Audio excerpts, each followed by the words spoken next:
Welcome to the Business Legacy Podcast. I'm your host, Paul Dio, and I have a very special guest, Bruce Decaster, President and CEO of Crescentia Global Talent Solutions. Welcome, Bruce. Thank you. Thank you for having me. Appreciate that. So this is unique.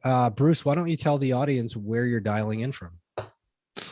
I'm actually dialing in from Spain. Our operation in Europe has been growing, and I actually relocated my family here temporarily.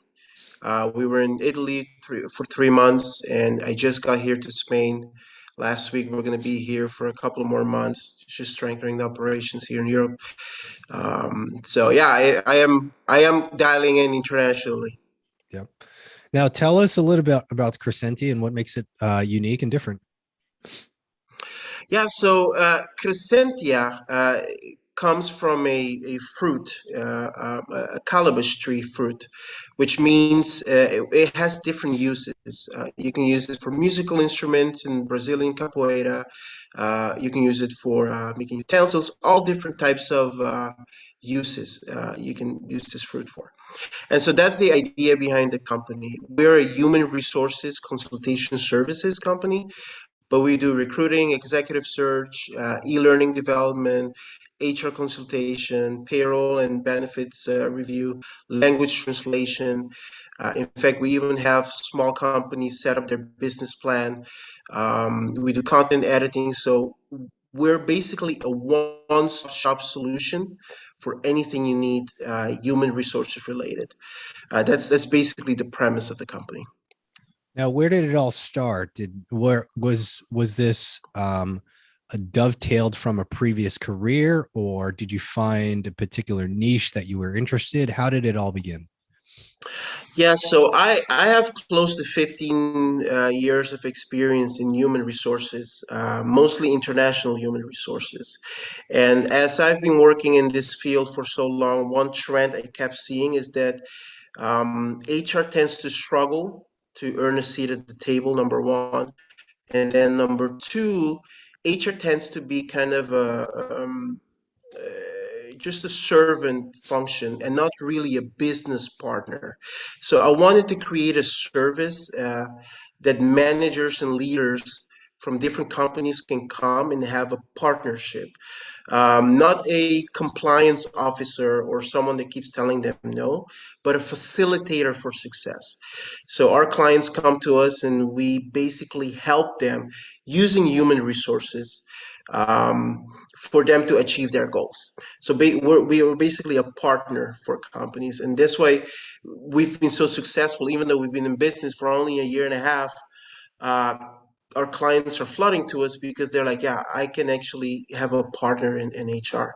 And many HR departments from our clients, we are able to augment whatever they're doing. So we don't replace what their efforts, but we augment what they're doing, so that once we leave, they can actually operate at a much higher level. So we basically enhance and help human resources be a business partner to our leaders.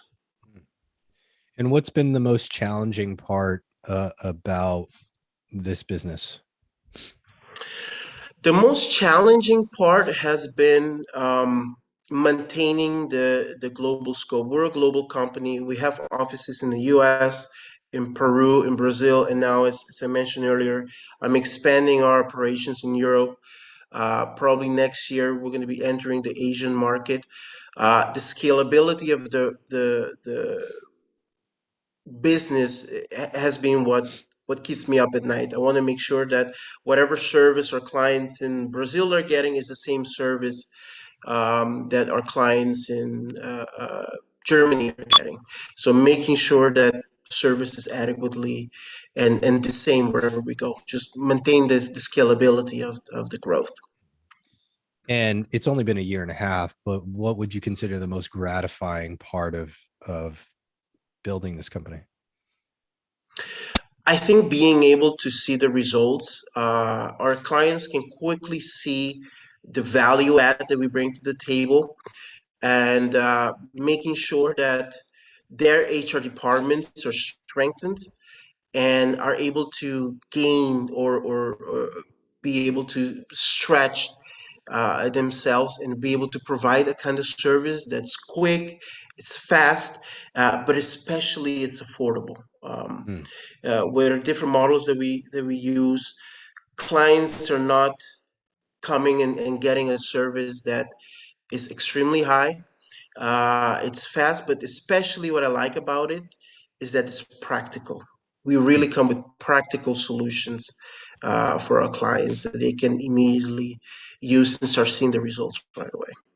What major problems or issues are coming up more than others lately that you've seen over the year and a half where it would benefit to hire your someone from your company?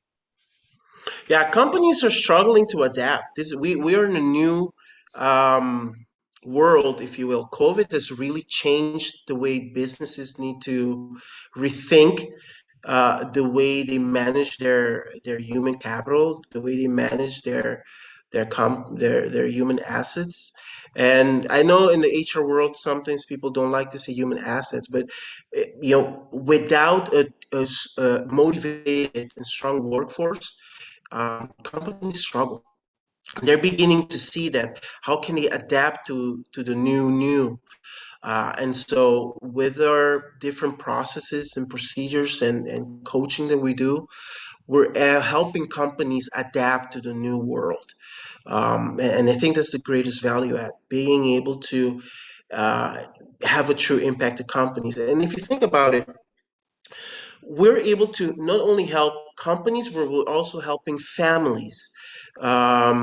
When you have an individual that's happy with their with their work, they're excited to wake up and go to work. But when they come home, that positive experience that they had at work can carry on into to their home. The same thing with if you're having a negative experience, it carries on. And so at the end, I tell my staff, we are here to help better families. And by doing that, we're also bettering companies, if that makes sense. It does. It does. Are there any industries or sectors that you've seen more than others over the last year and a half that need this type of help? Yeah, we mostly operate in engineering, mining, IT, software industries, manufacturing. But we're starting to slowly get more and more into healthcare. As I said, because of COVID, things have starting to change quite a bit, and so we're starting to see a great need um, for businesses and organizations to manage their workforce differently. And in healthcare, I'm starting to see that quite a bit. And the need for our services is getting asked more and more into healthcare. So we're getting more um, geared up to provide services in that sector. But our core business is mainly focused in manufacturing and in engineering right now, and we're starting to carry and provide help more into the healthcare right now.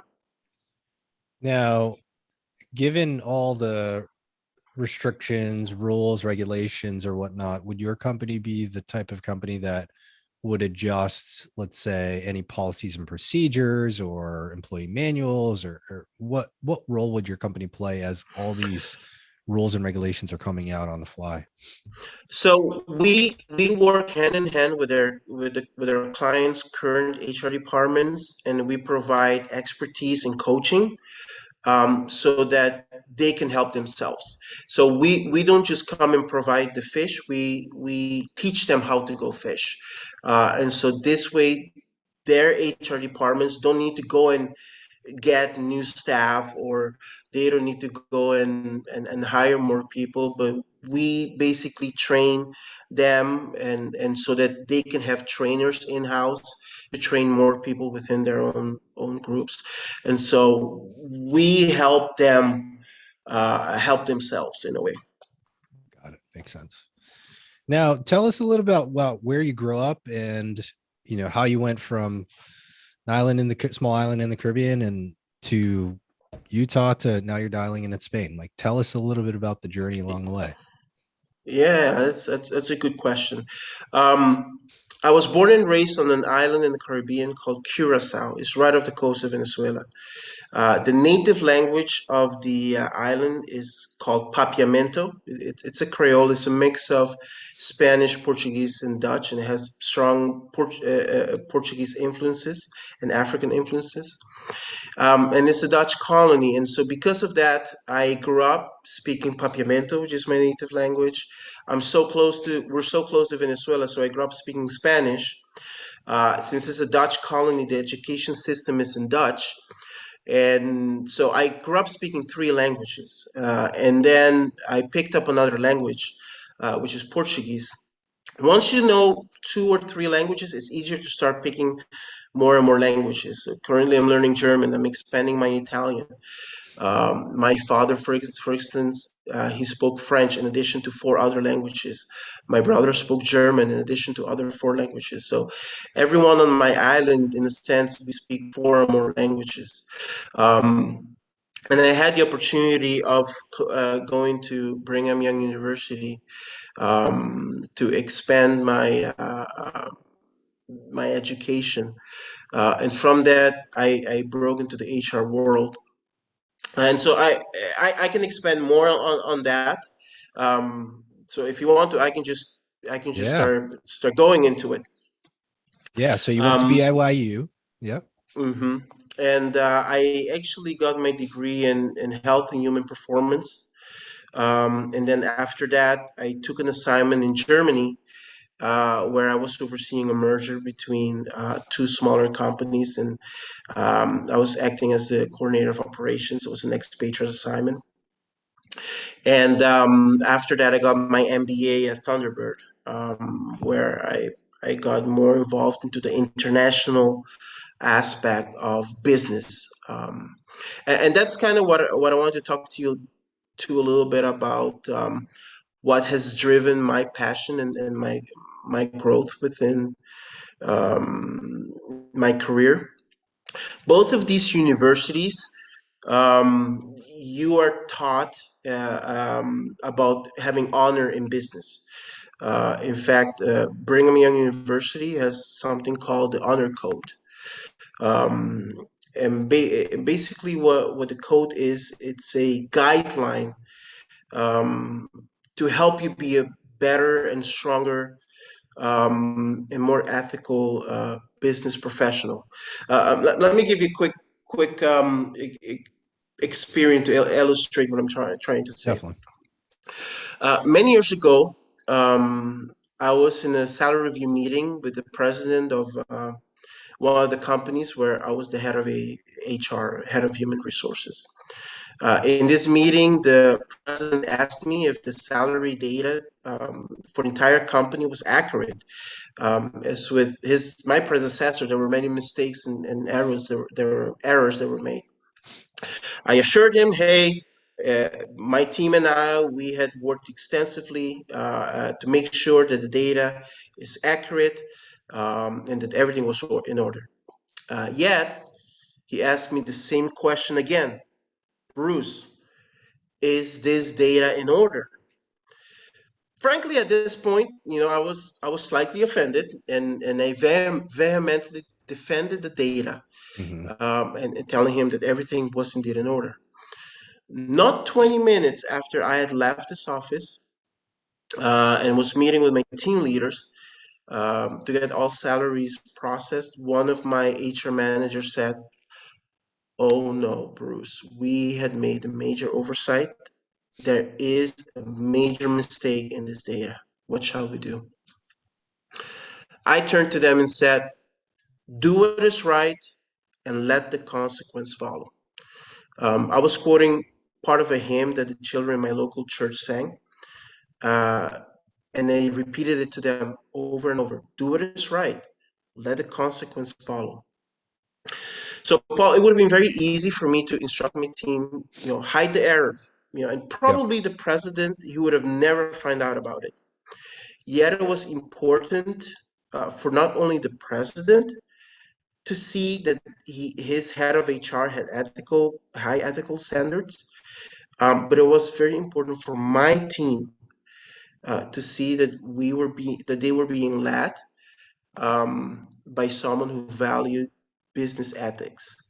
And so the code of honor, which was ingrained into me by Brigham Young, was very important for me to understand the importance of ethics. And later on, when I went to Thunderbird, this code of honor was brought to life by me. And I want to just quote real quick to you this code of honor that I learned at Thunderbird, and it goes like this: as a Thunderbird and a global citizen, I promise that I will strive to act with honesty and integrity. I will respect the rights and dignity of all people. I will strive to create equitable and sustainable prosperity worldwide. I will oppose all forms of corruption and exploitation, and I will take responsibility for my actions. As I hold true to these principles, it is my hope that I may enjoy an honorable reputation and peace of conscience. And this pledge I make freely upon my honor. This honor code has been very valuable to me because when I came to the US, I had come from a small island, and to be perfectly vulnerable, my father had been alcoholic, and so I wanted to break that chain. I wanted to become someone.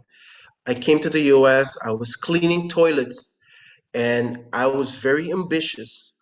And this ethos of wanting to be a successful individual at all costs um, could have led me into dangerous paths. And so having a code of honor was very key in my um, growth in my career, so that I can always remember I can stay grounded, I can stay in check. That no matter which direction I go, I will remain true to these principles of having an ethical um, behavior in business. And to finish the story with this president, did I get into trouble? Yeah, I got an earful um, for having the data not accurate. But in the same breath, the president praised me for being honest and being accountable. Um, and it frankly solidified um, my role as a leader within the company, and it did allow me to truly earn my seat at the executive board. And most importantly to me, the benefit of that experience was that my leaders that reported to me were able to see the importance of having a strong business ethics within our group. And that has, even after I had left the company, they were able to maintain that same legacy. And so to me, it's very important, as we're um, being leaders of companies, that we can coach and teach our our leaders and our managers to have this kind of code of honor.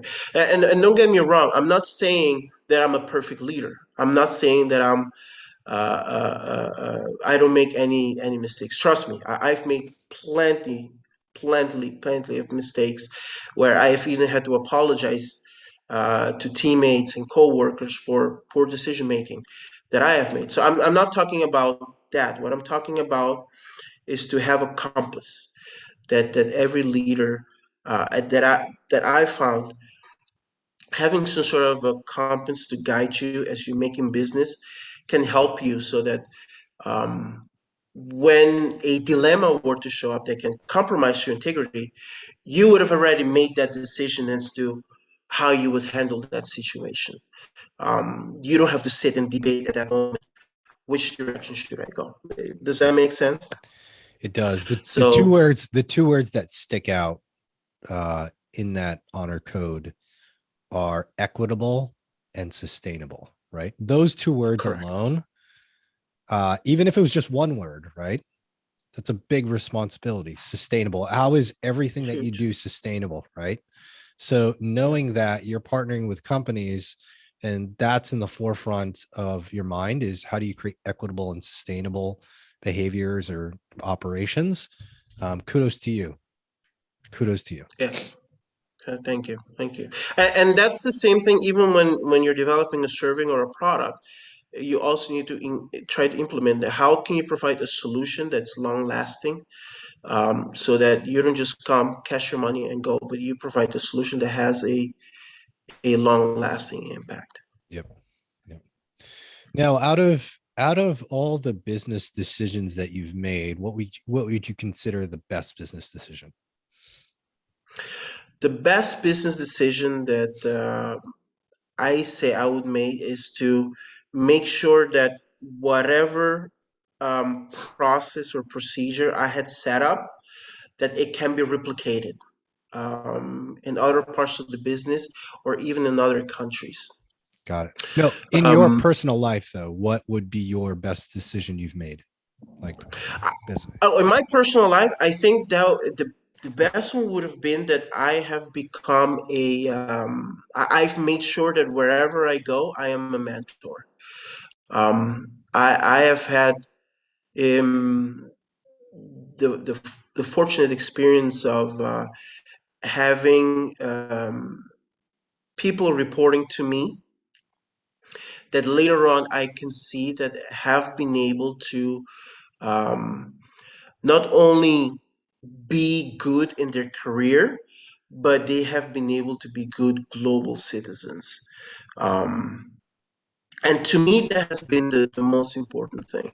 Uh, Being able to uh, sit with someone, take a break from the craziness around us, and just say, "How are you doing?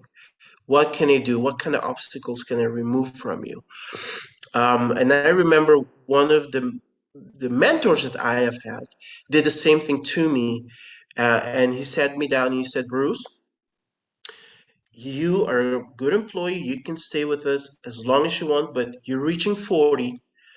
I think it's time for your benefit, for your career benefit. You should make a career change. That Mm, could mean that you may leave our organization." And I want you to know, I would love for you to stay, but if I look at your career, you should probably consider doing something different. And to me, it really opened my eyes because I thought, oh, I'll probably stay here until this person retires and take his spot. yep. But it never occurred to me that, hey, why don't I look around? And so I did the same thing with a few people that reported to me, and I said, listen, I want you to stay with me, but have you considered this and this doors? And that was a complete eye opener for these individuals. And later on, they've moved on to bigger and better things. Even if that meant leaving my organization, the world is small. What comes around goes around, and or what goes around comes around. And I've been able to see them paying it forward, and it came back where either they become clients of mine, or some one way or another they better our own organization. And sometimes you will find organizations that say, no, I don't want to coach and teach these individuals and better them because they might end up leaving. And instead, I don't want them to stay and not get developed, so I'd rather develop them. If they decide to leave or decide to stay, it was going to be their choice. But at the end, I make sure that we have a workforce that continuously likes to learn and continuously likes to grow. And at the end, again, they don't only become good in their profession, but they become good global citizens because they can go back to their home, their families, and better their family, their personal family situation. Um, like many companies don't realize the impact they have on families. If you have a good leader from a good company, the positive impact that this company and this leader can have on an individual and this individual's family is huge. And and even societies can be better if companies and leaders within those companies can understand their role and understand their impact in bettering the lives of individuals and their families. Mhm. So that's kind of the take that I take. Long-winded answer to answer your question. Yeah, it's fascinating because sometimes our um our work, our coworkers, we actually interact with our coworkers more than we do with our family. Yeah, And if your company is causing you more stress, causing you, then when you come home, you have to ask yourself, are you getting the best of me? And if it's yeah, not, they're getting the worst of you, then it is affecting their family. There are multiple situations where the cause at stress, this cause of work, stress at work leads over to family, which leads to divorce and all these other bad behaviors. So I'm glad you pointed that out because most people think of HR as a what do I do to stay compliant or not mm-hmm. get sued, as opposed to making an impact in people's lives. And I love that story of someone seeing more in yourself than what was given, the options that were given. Because Yeah, once you give that opportunity to those employees and say, hey, you could do a lot more outside the organization, they really know that you care for them as an individual.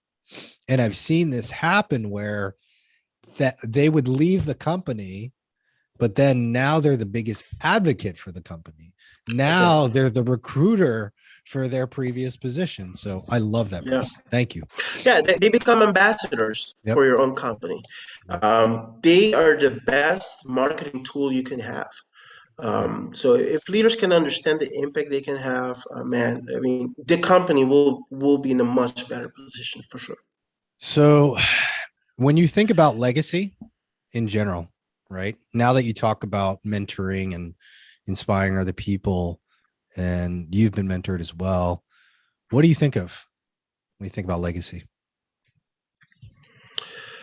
What I think of legacy is that it doesn't matter what you do as long as you're passionate about it. To give an example, when I came to the US, I alluded to this earlier, I was cleaning toilets. Might not be a fancy profession, but I wanted to excel. And so I was the best toilet cleaner you can find in that building. I was excited about my work, my job. I was excited. I was happy. I would come with a positive attitude. I would be singing and even dancing when I was cleaning the toilets. Someone noticed and they said, you know what? We got to make this guy a lead student. So they promoted me to be the lead student so that I can teach and coach and mentor other students so they can be excited about cleaning toilets. And I did what I could do to be the best lead student I could possibly be. Someone noticed, and they said, "You know what? We should make him building supervisor." And this eventually led to me, getting breaking my or starting my career into other professions. So the point that I'm trying to make is that it doesn't matter what you do as long as you bring passion to your profession. Whether you're the cleaning person, the receptionist, the CEO, the VP, the president, it doesn't matter what title you have, as long as you bring passion. So one legacy that I think um, I want to convey to people that associate with me is that I am extremely passionate. I'm very excited. It doesn't matter the function, and there are tasks within those functions that are not exciting, but overall, I want to be passionate. I want to be excited of doing whatever I need to do, and I can guarantee you, someone will notice. Whether it's in that organization or outside of the organization, someone will notice. And once they notice, they're going to be willing to pay you to cascade that passion to others, and to have a positive impact wherever you go. So I think that's the legacy that I've I've developed in all the organizations that I've gone through. No one can say, "Oh, Bruce wasn't passionate." I was very excited. I was very passionate of whatever I do, and using the honor code as a guideline to guide me so that I can be a good global citizen has been impactful in my career. Hmm. So, as you kind of go through this journey, you're in Spain now. What are you most excited about? I'm most excited about making a difference, even if that difference is small, even if I may not see the result until later on, or I may not ever see the result. If I can come to one of my clients or even to one of my teammates, and by the way, the people that report to me, they're not my subordinates, they're my teammates, because we're we're we're we're going down the fight together. We're fighting the good battle together. And so what excites me is when we are able to truly help somebody make a positive shift. It doesn't matter which direction, but as long as they feel that they're moving forward. And whatever we touched, we left it better with our presence. So that's what gives me the desire to wake up every morning and say, you know what, I can make one small difference today. I can be a catalyst. The definition of a catalyst is that a catalyst can accelerate or decelerate a chemical reaction without participating in it. And so that's what I want to be able to accelerate a process, or sometimes you need to help someone stop and smell the roses. I've worked with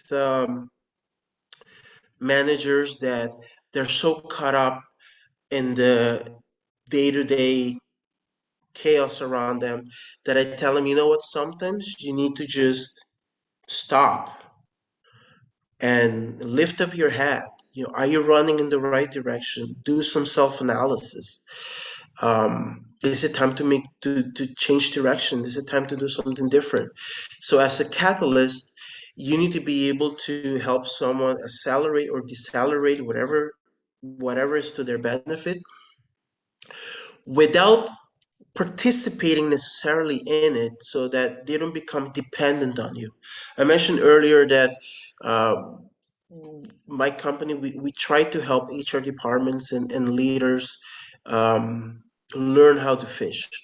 And so it would be a lot easier for me to come in and say, hey, this is the problem, fix this. This is what we need to do to, and get everything set up. But instead, what we try to do is to be a coach and a mentor so that they can help themselves.